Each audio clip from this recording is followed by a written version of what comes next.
Hari Om to all the lovely Balakrishnas and Vivekanandas. Welcome to the Mahabharata story session. Let us continue our Mahabharata adventure. We have seen Pandavas are in the forest. They have been exiled to the forest to be there. And at the end of that, they have to be in Ajnatavaasa. Ajnata means nobody should recognize them. And if they're recognized, once again, they have to repeat the 12 years of the forest. That is the condition of the game that they played. So they decide to go into hiding. Where to go? Based on the guidance from elders and others, they decide it is better to go to the Virata Nagari. The king of that place is Virata Raja. And Virata Raja was actually in favor of the Pandavas. He used to feel whatever the Kauravas have done is incorrect. So one is because of that. Also, the Pandavas thought that's the best place. It's very difficult for Kauravas to find out about them. Also, they had plans of what they will become. So what they did first is they sent all the people who were with them to go back to Hastinapur. And if at all they are asked where the Pandavas are, they were told to say they don't know. The last, they saw them in the forest. So with that, they were all sent back. So now each of the Pandavas had to become something else so that they cannot be recognized. So this is where they came up with very clever idea. So first what they did is they tied all their astras and the shastras in a big bag and kept it on a bunny tree near the Virata Nagara. And they requested the bunny tree to protect it. And also they hid it in a place where most people cannot see it. Then one by one, they went into Virata Nagari. They did not go together because they wanted to not be identified. So first, Yudhishthira went to the king Virata and said, "Oh, great king, I have been the player of dice with Yudhishthira. And also, I know many shastras. I can be your player." And Virata Raja was also a big fan of the game of the dice. And Yudhishthira said, "I can teach you many moves. There are so many strategies of the game that I know." So Virata Raja tested him and felt very happy. And he felt even more happier because this fellow was with Yudhishthira. And he called himself as Kanka. So Yudhishthira called himself as Kanka. Then Bhima went to the kitchen, the royal kitchen of the king, and said, "I know hundreds of varieties of dishes, and I was in the royal kitchen of the Pandavas, and they used to love my food." And looking at Bhima itself, the chief cook there was so pleased. Bhima was so well built, and he said, "I know how to make hundreds of dishes." Of course, he knew because he was so fond of food. And he prepared few dishes as a test. And the chief cook became very happy by tasting them. And he took it to the royal serving. And everyone said, "Oh, there is something new today and so nice." They were all very happy. And the chief cook said, "Oh, we have a new cook." That is how Bhima got into the royal kitchen. And he started calling himself as Vallabha. Bhima became Vallabha. Then Arjuna, this is where Arjuna, if you recall, had a curse in the Indra's Sabha with Urvashi. This is when he made use of that curse. The curse was, you neither can be a man nor can be a woman for some time, was the curse by Urvashi. So Arjuna became Brihannala and he went to the queen's palace where Uttare and other princes of the kingdom were. And he said, I know how to teach dance. I have been a great dancer. And he showed few moves. And thanks to the curse by Urvashi, he had also been bestowed with lot of the gracious dance movements of the Indra Sabha. They were also amazed in how Arjuna was dancing. And they felt, oh, he would be the right teacher for Uttare and other princes. So he was hired. So thus Arjuna found employment as Brihannala. Then Nakula found employment as the one who would look after the horses.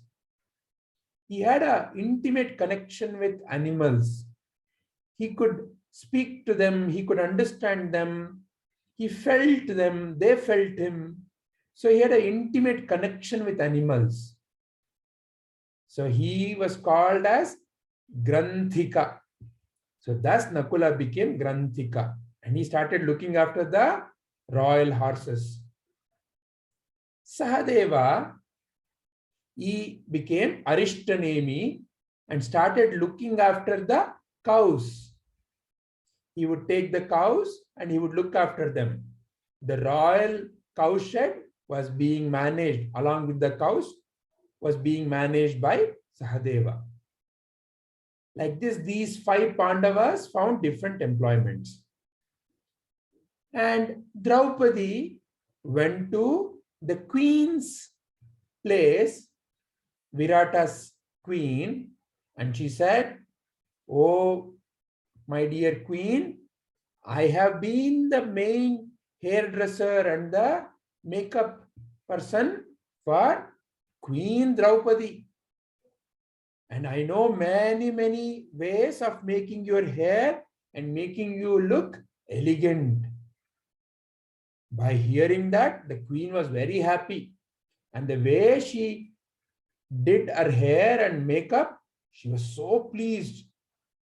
And more than anything, she felt, oh, she is so good looking, Draupadi. And here she is, she's helping me. So then she got a little doubt. You're so good looking. It may be a dangerous thing for you to be in my place here because there are so many other men who come. They may get attracted to you. It's not a nice place to be. Draupadi said, don't worry.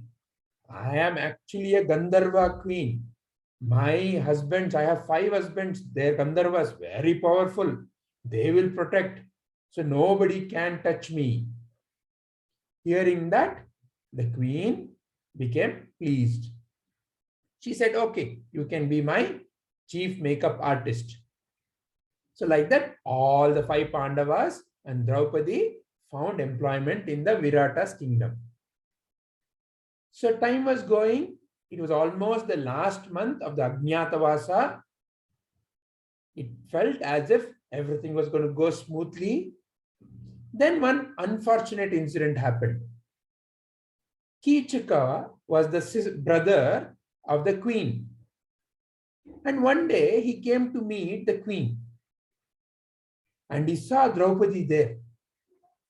He felt so attracted to her because she was so good looking. He said, I would want to marry her. So he went to her. She very politely said, please don't do that. I'm already married and I have 5 husbands. They're Gandharvas, very powerful. So please don't come near me. But this fellow was so lustful. He felt Somehow I have to possess her. So he told the queen, please send Draupadi to my place. Otherwise, I'm going to quit as the commander-in-chief of the Virata's army. He was the commander-in-chief of the Virata's army. He was the one who was guarding the Virata's kingdom. So the queen was naturally little surprised and also not very happy having to send Draupadi. But she felt she had no choice. So in a way, she did not protest. She did not stand up for the right thing. She felt weak. So in that weakness, she made a weak decision. She went to Draupadi and said, I need some ornaments from the palace of Keechaka. Go and get them. Draupadi figured out, this is all must be the plan of Keechaka.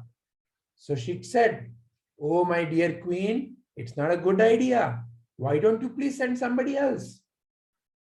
But the queen had already made up her mind. She protested and she insisted. She said, listen to my order. I'm the one who's telling you, go. In her heart, she knew she was not doing the right thing. But still, she had overcome with the weakness of the moment. She felt afraid. Oh, if Keechaka goes away as the commander-in-chief, what may happen to the kingdom? What will my king do? My king may get angry at me for not listening to Keechaka. She did not want to get into all this discussion, so she took a weak decision and she insisted that Draupadi go to Keechaka's palace. She went there and Keechaka tried to possess her, molest her. And she came running. She was not at all happy, Draupadi. And she came and protested in front of the queen. She said, what you've done is wrong. Now see what will happen to Keechaka. The queen was not happy, but still she felt, okay, let it be. Draupadi was seething with anger. She went crying to Bhima and said, look what is happening to your wife. It's the same thing that happened in the Kauravas palace. None of you, though you're so powerful, protected me. Today, this Keechaka is trying to molest me. Who is there to protect me? So saying all that, she was crying. Bhima became very upset. Bhima told her, Draupadi, I'm here, don't worry. Let us do one thing. You call Keechaka to come to the dancing hall and there ask him to come in the night, and there I will be there dressed as you, and then I will take care of him. So now once again Draupadi went back to Keechaka. She told him, what happened yesterday when you tried to molest me was not a nice thing. After thinking over, I have decided, why don't you come over to the dancing hall? I'll meet you there. Keechaka became very happy and she told him, come all alone, because nobody should know. Otherwise, if my husbands come to know, it'll be a disaster. Keechaka agreed. He came to the dancing hall and there he saw Draupadi. But it was not Draupadi. She was standing with her back to Keechaka. It was actually Bhima in disguise. So when Keechaka came to touch her, Bhima got into a big fight with Keechaka. And Keechaka also fought. But he was no match to Bhima. And in that, he killed Keechaka. And he went back. And Draupadi, he informed. And the next day, the whole kingdom woke up to the story that Keechaka has been killed by one of the Gandharva husband of Draupadi. The queen who forcefully sent Draupadi to Keechaka's palace was very afraid. She came trembling to Draupadi and said, oh, it happened this way. But anyway, now I'm feeling so afraid. I don't think I can have you in my palace anymore. You should go away, go. Draupadi said, I warned you, queen, earlier itself not to do this. But still you insisted. But anyway, I cannot help it now. You please give me only another 15 days. Because the Ajnatavaasa was going to end in another 15 days. Just wait for another 15 days and then I will naturally go away. And no other effect will come on to you. Nothing else will happen to any one of you. I promise you that. I will take care of that with my husband, Draupadi said. Listening to that, the queen became peaceful. But the king and the others were really surprised. They knew how powerful Keechaka is. Who could have killed Keechaka like this? How powerful this Gandharva may be? They were wondering. And of course, this news reaches Duryodhana also. What happens after that? We will see in our next storytelling session of Mahabharata adventure. Till then, my dear children, Hari Om.